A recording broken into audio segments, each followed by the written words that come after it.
Welcome to our next installment of our small group study. We're going to be talking today about the Kingship of Saul.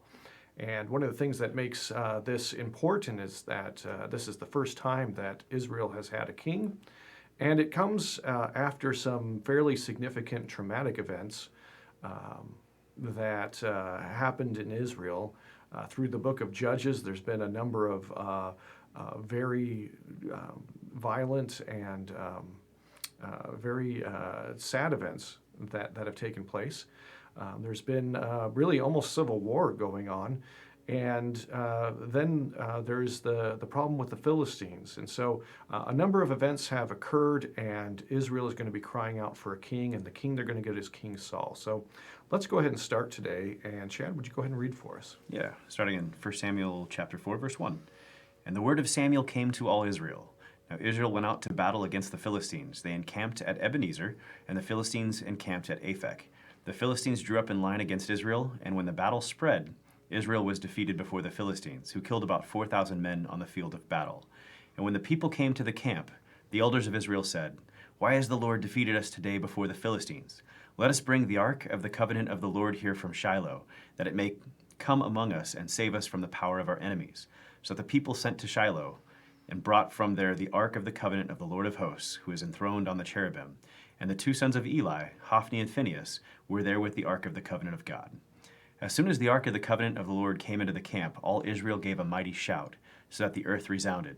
And when the Philistines heard the noise of the shouting, they said, What does this great shouting in the camp of the Hebrews mean? And when they learned that the ark of the Lord had come to the camp, the Philistines were afraid, for they said, A god has come into the camp.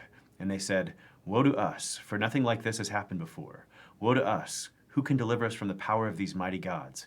These are the gods who struck the Egyptians with every sort of plague in the wilderness. Take courage and be men, O Philistines, lest you become slaves to the Hebrews, as they have been to you. Be men and fight. So the Philistines fought, and Israel was defeated, and they fled every man to his home. And there was a very great slaughter, for 30,000 foot soldiers of Israel fell. And the ark of God was captured, and the two sons of Eli, Hophni and Phinehas, died. All right, so we have a situation here where Israel's in a pretty rough spot, and the seemingly perennial enemy, the foe of Israel, is the Philistines, and once again they're at it and they're fighting. And what is it? Why doesn't it work for the Israelites to bring out the ark of God? Now, in the past, when they were brought into the land.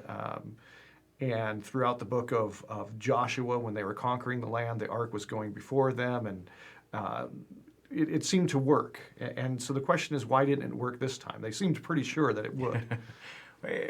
I guess I kind of look at it as being in the presence of God. Is that a good thing or a bad thing? Well, it depends on who you are. Mm-hmm. And if you're covered in the blood of Christ by covenant, well, then it could be a very good thing. Mm-hmm. And if you're not, it could be a very poor thing, a very deadly thing, in fact. Yeah. And so how would you summarize kind of their view of the ark at this point?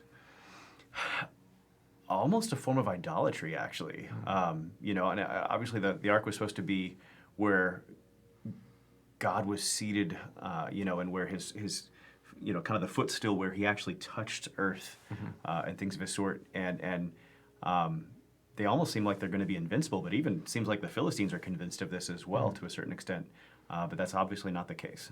Yeah, it almost seems like it's kind of a talisman or something like that, and they're using it as a tool. They don't say, what does God's presence among us mean? What does that require of us? It's more like, hey, this thing has worked for us before. Let's haul it out, and it'll work for us again. Now, in looking at it that way, do you see any modern parallels between how the Israelites were using God's presence and anything that we might fall into as Christians in modern times?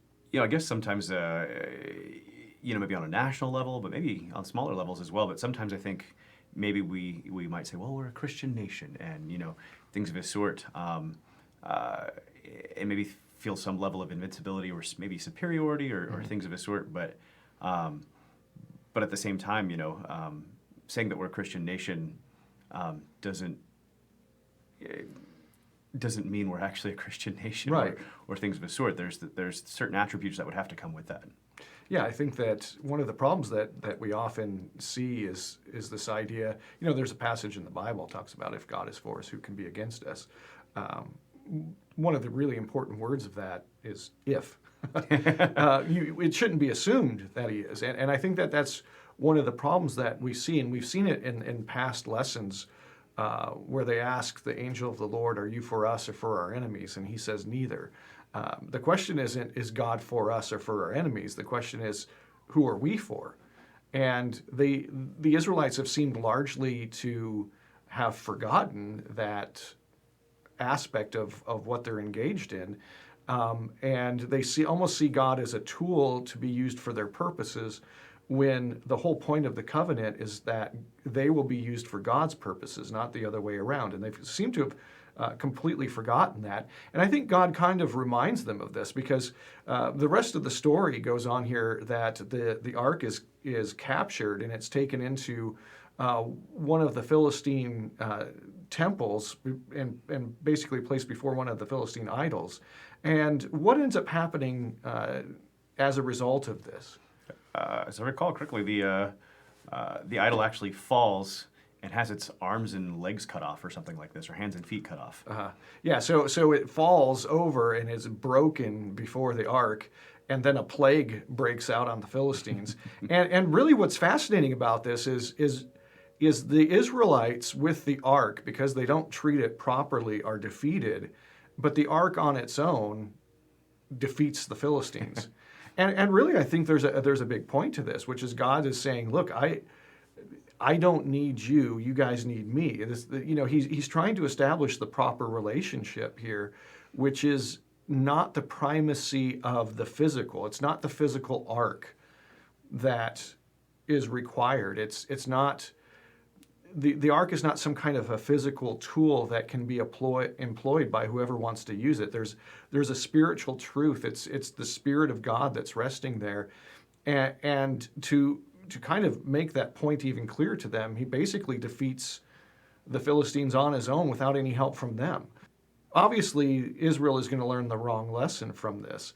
But really what this is showing is the importance of the Spirit. And, in a broader way, do we as Christians often miss out on this importance of the Spirit in our modern lives? Oh, absolutely. I think, oftentimes, I think if you took a smattering of Christian prayers that might have been prayed across the country yesterday, and, I don't know if you'd find half of them or more or less, but that might be kind of more of a God, please bless our enterprises, rather than God, help us to be on board with your enterprises, Yeah. The whole God is my co-pilot, or that kind of whole mentality of I'll just live my life the way I want to, and then ask God to bless it. And I would say that that is very much a common modern misconception about God, and even a lot of times as people seek God out, we often seek him out under the wrong pretenses. We're often seeking him out as a way of nothing else has worked. I'm trying to get what I want out of life, and nothing else has worked, so I'll see if God can do it. And a lot of times, I don't know if you've had this experience, but I'll encounter non-Christians who will kind of inform me that they've already tried the God thing and it didn't work. And they have no idea that they didn't really try the God thing. So this is one of those things that I think is really important for us to understand as Christians, and one of the things that we need to be aware of in our own lives, as well as when we're trying to evangelize people. We can evangelize the wrong way. We can say to people, "Oh, God will solve all your problems. God will be the answer to get what you want out of life." And in reality, that's not what God's about. God is about having us on his side, not being on ours. I'm reminded of Jesus' kind of analogy. He says, I'm the vine and you're the branches.